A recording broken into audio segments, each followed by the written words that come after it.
ఉందండి ప్రస్తుతం ప్రభుత్వ పరిపాలన? ప్రభుత్వం రాష్ట్రంలో కూటమి ప్రభుత్వం అత్యద్భుతంగా పాలిస్తుందండి. ప్రజలకు ఎటువంటి ఇబ్బంది లేకుండా అన్నీ సాగుతున్నాయి. అలాగే ప్రజలకి ఎటువంటి శాంతి భద్రతల సమస్య లేకుండా ప్రభుత్వం చూసుకుంటుంది. అన్ని విధాలా ఈ ప్రభుత్వం రాష్ట్రంలోని పేద బడుగు బలహీన వర్గాలకి మధ్యతరగతి వాళ్ళకి అనుకూలంగా ఉంది.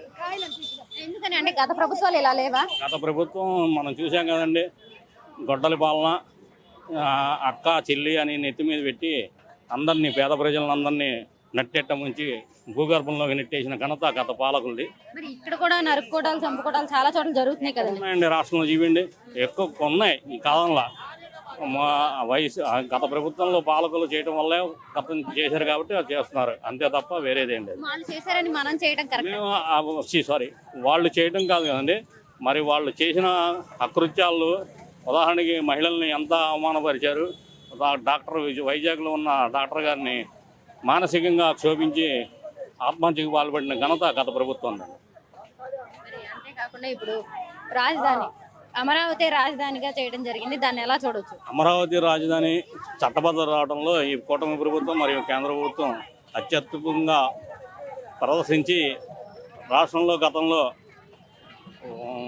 ఆటవిక రాజ్యంలో 3 రాజధానులని 3 ముక్కలు ఆటాడి రాష్ట్రానికి రాజధాని లేకుండా రాజధానిలో నిర్మాణానికి అమరావతి రైతులు 29,000 మంది రైతులు ఇస్తే వాళ్ళని హీనంగా పెయిడ్ ఆర్టిస్టులుగా చూసిన ఘనత గత పాలకులదండి.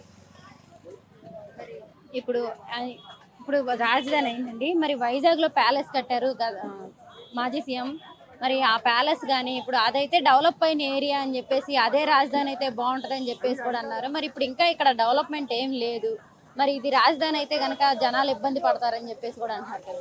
మీరు చూస్తున్నారండి, రైతులు ఎంత ఆనందపడుతున్నారు. రాజధాని ఇక్కడ నిర్మాణం అతివేగంగా శరవేగంగా సాగుతుంది. అలాగే గతంలో ప్యాలెస్ కట్టిన ఘనత జగన్మోహన్ రెడ్డిది. మొన్న మధ్యలో వార్తల్లో చూస్తే దానిపై విచారణ పూర్తయింది. దానిపై అతి త్వరలో నాకు తెలిసి 2 రోజుల్లో నిర్ణయం తీసుకుంటారని, పర్యాటక శాఖకి అనుమతిస్తారని వార్తలు వచ్చినాయి. దానికి ప్రత్యేకంగా ఈ ప్రభుత్వం నిర్ణయానికి మేము స్వాగతిస్తాం. అంతేకాకుండా ఇప్పుడు రాజధాని ఏదైతే ఉందో అదంతా లోటత్తు ప్రాంతం, అది రాజధాని అయినా సరే ఉండదు అని చెప్పేసి వరదలు వచ్చినా వర్షాలు వచ్చినా సరే మొత్తం మునిగిపోయిద్దని కూడా అంటున్నారు. మరి అక్కడ రాజధాని కట్టి ఏం చేసుకుంటారని కూడా అంటున్నారు కదండి వైసీపీ వాళ్ళు. మేడం, ఇప్పుడు ఉదాహరణకి సరే రాజధాని, ఇప్పుడు హైదరాబాద్ రాజధాని తెలంగాణకి ఎన్ని ప్రాంతాలు మునుగుతున్నాయి, ఎన్ని ప్రాంతాలు లేకుండా ఉన్నాయి. అలాగే బెంగళూరు అయినా సరే మనం కట్టుకునే దాన్ని బట్టి ఆక్రమించిన ఈ ప్రభుత్వం రాజధాని నిర్మాణంలో అత్యధికంగా ప్రమాణాలు పాటించి సాగిస్తుంది. మరి కూటమి ప్రభుత్వం ఇలాగే ఉంటే బాగుంటుంది అనుకుంటారా? మరి రేపటి రోజు ఎవరికి వాళ్ళు చూసుకొని వెళ్ళిపోతారు అనుకుంటున్నారా? కూటమి ప్రభుత్వం నాకు తెలిసి ఎప్పుడు విడిపోదండి, ఇంకో 15 ఏళ్ళు ఇలాగే ఉంటుంది. 15 ఏళ్ళు మరి చంద్రబాబు నాయుడు గారే సీఎంగా ఉంటారా, లేదంటే లోకేష్ గారు వస్తారా, లేదా పవన్ కళ్యాణ్ గారు అవుతారంటారా? అది కూటమి ప్రభుత్వంలో మిగతా రాజకీయ పార్టీలు నిర్ణయించే దాన్ని బట్టి ఉంటుంది, వాళ్ళ ఇష్టం. అది ఎలా ఉంది ప్రభుత్వ పరిపాలన? బాగానే ఉంది, బాగుంది, బాగానే ప్రగతిగా నడుస్తున్నట్టు అనిపిస్తోంది నాకైతే కనుక. చంద్రబాబు నాయుడు ఒకసారి మా రామకృష్ణాపురంలో ఫస్ట్లో ఓటింగ్ నించున్నప్పుడు మా ఇంటికే వచ్చారు. మా ఇంట్లో మహిళా మండలి పెద్ద స్టార్ట్ చేసుకున్నాము. ఏదో ఇల్లు పెద్ద ఇల్లు ఉండేది, అక్కడే మాది పేరు ఉండేది ఇంటికి. ఆయన కూడా వచ్చారు గవర్నమెంట్ వాళ్ళు. అప్పుడు నేను చాలా చిన్నదాన్ని. బాగా చేస్తారా మరి చంద్రబాబు నాయుడు గారు పరిపాలన? చంద్రబాబు నాయుడు బాగా పనిచేస్తారు. ఆయన ప్రభుత్వంలోనే అప్పుడు ఆయన ఉంటున్నప్పుడే మనకి హైదరాబాద్లో హైటెక్ సిటీలో చాలా పిల్లలకి అందరికీ, మా అబ్బాయికి అయితే అక్కడే వచ్చింది. ఆయన పెట్టిన తర్వాతే ఉద్యోగాలు వచ్చాయి, లేకపోతే ఎలాగా చదువుకున్నాడు కానీ ఎలాగా అని అనిపించింది. కానీ మా అబ్బాయికి అక్కడ ఉద్యోగం వచ్చింది. ఇప్పుడు ఆస్ట్రేలియాలో ఉన్నాడు మా అబ్బాయి.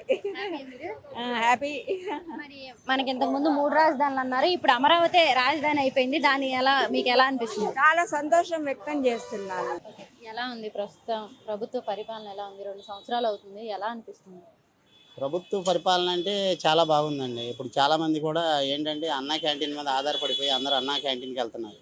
ఎందుకంటే ఇళ్లలో గ్యాస్ లేదు. ఎందుకంటే కొంతమంది, నేను కూడా 2 సార్లు వెళ్ళాను. లిమిట్ అంటూ ఏమీ లేదు, మ్యాక్సిమం వాళ్ళు తీసుకుని లేదు ఇంతమంది అంతమంది అని ఏమి లేదు, మ్యాక్సిమం సరిపోతుంది. ఇంకా కొంతమంది లేట్గా వస్తే వాళ్ళు చేసేది ఏముంది, నీకేమీ లేదు కదా, దానికి ఒక ఇది ఉంటుంది కదా, అట్లా బాగానే ఉంది, పరిపాలన కూడా బాగానే ఉంది, అంతా బాగానే ఉంది. కాకపోతే ఇంకా కొన్ని చెప్పవలసినవి ఏంటంటే చెప్పొచ్చో చెప్పకూడదు, ఈ పోలీసు వాళ్ళ గురించి కూడా కొద్దిగా చాలా ఇబ్బందికరంగా ఉంటుంది. ఎందుకంటే సిటీలో ఇప్పుడు ఇక్కడి నుంచి మార్కెట్ ఇక్కడికి దగ్గర అంతా ఎంత దూరం చూస్తే ఇక్కడ పక్కన కనపడుతుంది. ఇక్కడి నుంచి అక్కడికి వెళ్ళాలంటే పక్కన ఎలిమెంట్, ఇక్కడి నుంచి అక్కడ వరకు ఎలిమెంట్ ఎందుకు మేడం? కాపాడాల్సింది బైపాసులు వెళ్ళే వాళ్ళని కాపాడాలి. బైపాసులు అంటే వాళ్ళు ఎంతో ఒక 60, 70, 80 స్పీడ్లో వెళ్తారు, వాళ్ళని కాపాడాలి.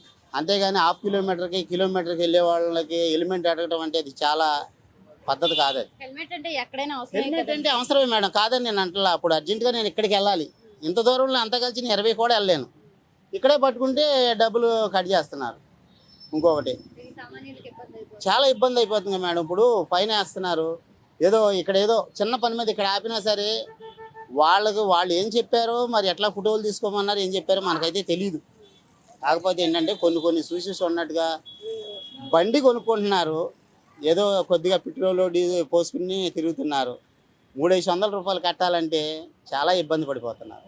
అందు గురించి కొద్దిగా చూడనట్టుగా దగ్గర లోకల్లో వాళ్ళని కాకుండా అవుట్డోర్ బయట బైపాసులు వెళ్ళేవాళ్ళు కానీ ఇంకెవరైనా దూరం వెళ్ళేవాళ్ళు వాళ్ళ మటుకి బాగా పట్టుకోండి, బాగా చెక్ చేయండి. బాగా పట్టుకుని వాళ్ళకి 1000 కాదు 2-3 వేలు వేసినా సరే దానికి అసలు ఎవరో కూడా చెప్పరు. ఎందుకంటే చిన్న పనులు. ఇంకొక విషయం ఏంటంటే బండి కొనుక్కుంటున్నారు కొంతమంది, 700-800 రూపాయలు పెట్టి హెల్మెట్ కొనుక్కోలేని పొజిషన్లో ఉన్నారు. ఆ పొజిషన్లో ఉన్నారు కాబట్టి నీకు హెల్మెట్ లేదని ఇక్కడ రాస్తున్నారు. మళ్ళీ ఇంకా ఏంటి మేడం, హాఫ్ కిలోమీటర్కి కూడా ఉంటున్నారు. యాక్సిడెంట్ అనేది ఎక్కడైనా యాక్సిడెంట్ అవుతుంది కాదని అంటలా, దానికి కొన్ని ఉన్నాయి. ఏంటంటే ఆ విధంగా ఇట్లా నడుచుకోవాలి. కానీ పట్టుకుని వాళ్ళ పేరెంట్స్ని పిలిపించి వీళ్ళే మళ్ళీ ఈ పోలీస్ సార్లే వీళ్ళే వాళ్ళని పిలిపించి, సీఏ గారు కానీ ఎస్ఐ గారు కానీ పిలిపించి మీ పిల్లల్ని ఇలా రోడ్డు మీద వదిలేస్తున్నారు, ఇది కరెక్ట్ కాదని అది చాలా బాగా చెప్తున్నారు. అది ఓకే, దానికి 100% ఓకే కాదని అంటారు. కాకపోతే ఏంటంటే కుర్రాళ్ళని పట్టుకోమానండి, బీభత్సంగా వెళ్తున్నారు. కొంతమంది సైలెన్సర్లు బిగేసి డమ్లలో వెళ్తున్నారు. చాలామంది హార్ట్ అటాకులు వస్తున్నాయి. అవి ఒకటి బాగా పట్టుకోవాలి, కుర్రాళ్ళని పట్టుకోండి. కొద్దిగా ఫ్యామిలీలు వెళ్ళేవాళ్ళు వాళ్ళని వదిలేయాలి. అంటే పోలీస్ వ్యవస్థ బాగాలేదంటారు. బాగుంది అంటే వీళ్ళు బాగోలేదని మనం అనుకోవడం, పైన వాళ్ళ ఒత్తిడి వల్ల వీళ్ళు ఇలా చేస్తున్నారు. వీళ్ళది తప్పు అని మనం అంటలా, వీళ్ళది తప్పు కాదు. కాకపోతే ఏంటంటే పట్టుకోవాల్సినవి వదిలేసి పట్టుకుంటున్నారు, పట్టుకోవాల్సినవి వదిలేస్తున్నారు.